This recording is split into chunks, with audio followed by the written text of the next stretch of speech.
Hello guys! Gagawa tayo ngayon ng cake na ang design ay unicorn. Yan po ay para sa 2 years old baby. Ang nag-order po niyan sa akin ay regular customer ko rin po. Yan. Ang flavor po niya ay choco moist cake na aking bestseller.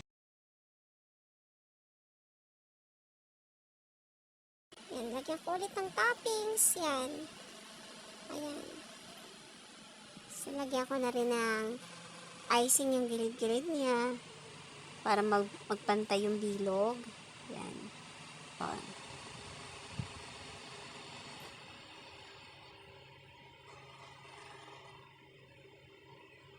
Yan. Chinek ko na yung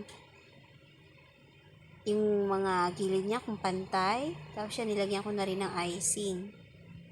Tapos kikinisin ko lang yan bago ko lagyan ng design.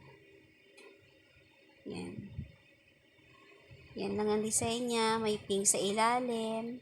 Tapos, ilalagyan ko lang ng beads. Parang beads sa ilalim. Yan. Tapos, yung taas niya, lalagyan ko rin lang ng parang mga parang mga rainbow. Yan. Ayan ang color niya. Color ng unicorn na design. Yan. Hanggang dyan sa gilid. Parang hair yan ng unicorn eh.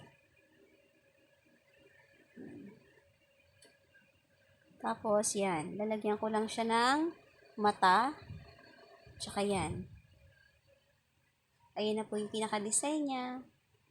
Tapos, may kasama rin po yung cupcake. 12 pieces cupcake. Yan. Tapos, yung topper niyan, printable rin lang po. Yan, nilagay ko na rin siya. Tapos, nilagyan ko na rin ng mga design sa ilagyan. Mga beads. Yan. Thank you for watching!